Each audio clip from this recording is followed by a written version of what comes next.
Olá, saúdo cada um de vocês com a graça e a paz de nosso Senhor Jesus Cristo. Amém? O meu nome é Miriam Anita e eu estou aqui só para compartilhar com os irmãos aquilo que eu entendi do texto chamado Motivados. Esse texto está no Manancial, ele foi escrito por Priscila Mota, então eu não escrevi o texto, só vou compartilhar com os irmãos aquilo que eu entendi. Lembrando que o Manancial é uma publicação de meditações diárias da União Feminina Missionária Batista do Brasil. Isto dito, gostaria de iniciar orando. Precioso Jesus, tem misericórdia de nós, ensina-nos, Senhor, aquilo que temos que aprender e que nós possamos colocar em prática na nossa vida a cada dia. Perdoa, Senhor, tudo que a gente faz de errado, que o Senhor não se agrada e nos torna pessoas melhores. É em Teu nome que pedimos. Amém. Bom, irmãos, então, olha, o texto bíblico para lermos hoje é Jeremias, capítulo 25, versículos de 1 a 7. Eu vou ler com os irmãos. E diz assim, ó: o povo será levado como prisioneiro. No 4º ano do reinado de Jeoaquim, filho de Josias, em Judá, eu recebi do Senhor uma mensagem a respeito de todo o povo de Judá.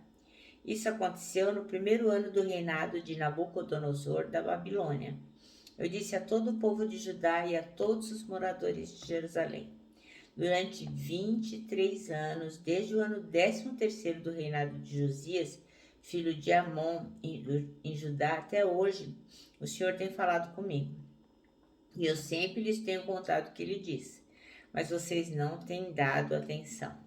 Vocês não ouviram e nem deram atenção, embora o Senhor continuasse a enviar os seus servos, os profetas. Eles disseram que vocês deviam abandonar a vida errada que estão levando e as coisas más que estão fazendo. Assim poderiam continuar a viver na terra que Deus deu a vocês e aos seus antepassados para ser sua propriedade para sempre. Os profetas disseram que vocês não deviam andar procurando outros deuses para adorar, que não deviam fazer o Senhor ficar irado por causa dos ídolos que vocês fizeram. Mas o Senhor mesmo disse que vocês não quiseram ouvir. Pelo contrário, fizeram com que o Senhor ficasse irado por causa dos seus ídolos e por isso vocês foram castigados. Amém? Bom, o versículo chave é o número 3, que diz assim, ó: durante 23 anos a palavra do Senhor tem vindo a mim desde o 13º ano de Josias, filho de Amon, rei de Judá, até o dia de hoje. E eu o tenho anunciado a vocês dia após dia, mas vocês não me deram ouvidos. Bom, então, o nosso texto aqui, escrito por Priscila Mota, começa dizendo que o profeta Jeremias, ele anunciou a palavra de Deus durante 23 anos. E assim, todo mundo sabe que ele era conhecido como profeta chorão, porque ele já sabia que ele ia pregar a palavra e que ninguém iria ouvir. Então, mesmo que ninguém ouvisse, ele permaneceu pregando a palavra. Ele estava disposto a continuar a fazer o que Deus mandasse por tanto tempo que fosse necessário. Ele não ia deixar de fazer. E o que é que motivava Jeremias? Já que ele falava e ninguém ouvia. Então, o que acontece?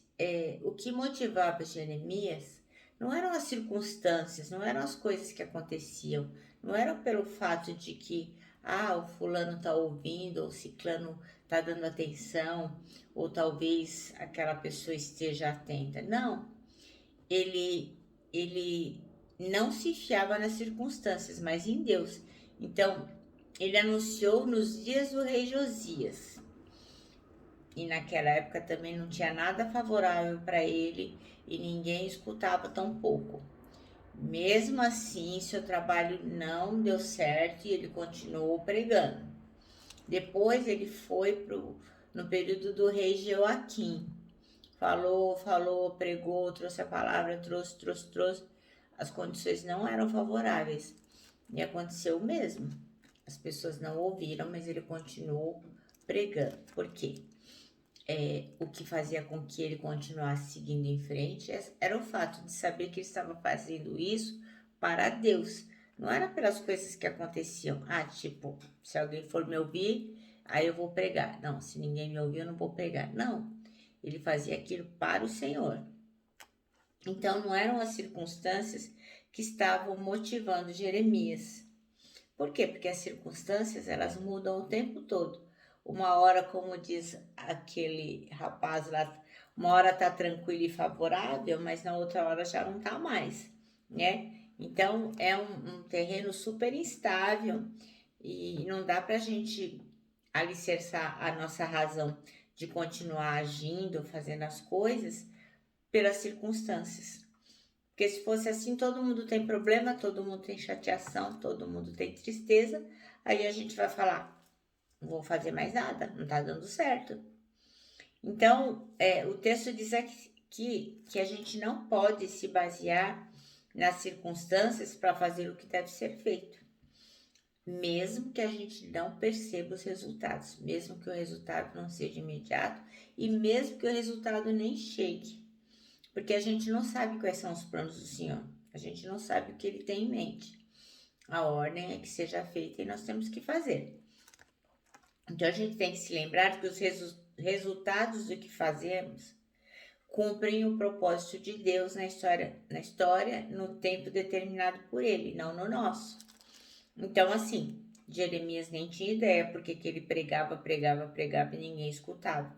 E ele sabia que ninguém escutava. Mas hoje, muitos de nós podemos escutar o que ele pregou naquela época e serve para a nossa vida, para a nossa trajetória cristã.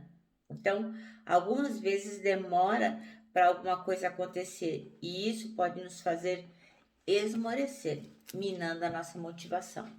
Então, muitas vezes a gente tenta, tantas vezes, quantas vezes a gente fala, né, nós que temos filhos ou sobrinhos e a gente tenta colocar alguma coisa na cabeça e aí a gente fala, eu não vou falar mais, não vou falar mais, não vou me meter, vocês que se virem. Mas não é assim. A gente não pode, com as coisas de Deus, a gente não pode esmorecer, não pode desistir, não pode deixar que nada mine a nossa motivação. Então, Jeremias diz que a palavra do Senhor vinha até ele. Ele tinha certeza que aquela mensagem não era dele, era do Pai. Então, Deus falava com ele e isso reanimava. Então, assim, o que fazia com que ele seguisse em frente? Era o fato dele saber que era o Senhor que estava falando com ele. Ele tinha essa certeza. Então, não interessava se o mundo tivesse acabando em barranco, se o mundo tivesse surdo, porque ele sabia que o Senhor estava falando com ele e que o Senhor tinha um propósito. Então, a intimidade de Deus com Jeremias gerava nele a motivação necessária para ele continuar. Então, mesmo que o povo não escutasse, mesmo que as circunstâncias não fossem propícias, mesmo que do ponto de vista de Jeremias nada desse certo, ele seguia em frente. E aí, o texto aqui nos fala que nós temos que agir da mesma forma. A gente não pode desistir. A nossa motivação deve ser o Senhor. O nosso coração deve estar colocado nas coisas do Pai. É fácil? Não, nem sempre é fácil. Às vezes a gente tem vontade de desistir, tem vontade de ficar na cama, não tem vontade nem de levantar, né? Principalmente nesses tempos atuais que estamos vivendo, tantas pessoas depressivas, ansiosas, infelizes, sem salário, sem emprego, com tantas dificuldades. Nossa, que motivação nós temos para seguir em frente na vida cristã, que motivação nós temos para falar de Jesus Cristo, que motivação que nós temos para dizer para as pessoas que Jesus Cristo está vivo e Ele quer salvar cada um. Simples, a nossa motivação é o Senhor. Se nós olharmos para a cruz e basta nós nos lembrarmos do que Ele fez por nós e que é Ele quem fala conosco, isso já é motivação suficiente para a gente não desistir. Então, o nosso texto diz que a gente tem que buscar íntima comunhão com o Senhor, para com Ele cumprir os propósitos de Deus. Então, nós só vamos conseguir cumprir os propósitos de Deus se estivermos motivados e certos de que a obra do Senhor não pode parar. O ID é conosco. Nós temos que estar motivados no Senhor.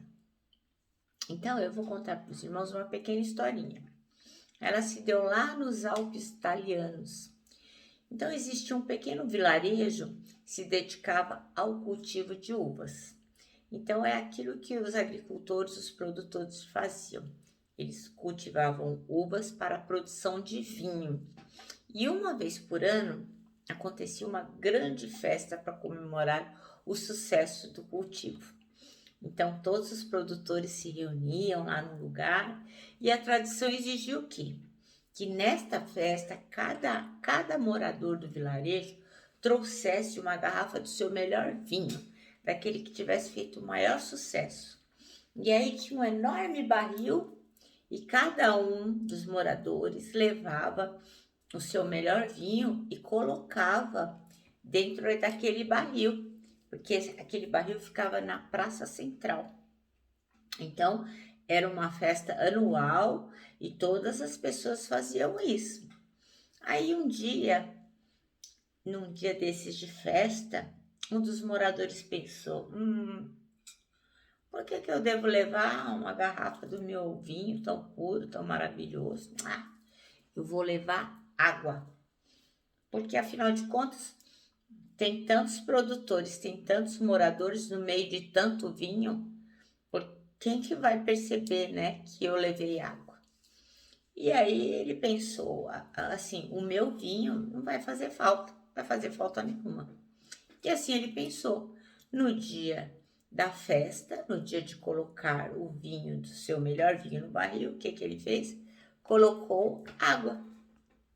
Bom, e a festa foi transcorrendo e conforme o costume, em determinado momento da festa, todos se reuniam na praça, cada um com a sua caneca e todos iriam provar daquele barrilzão, né?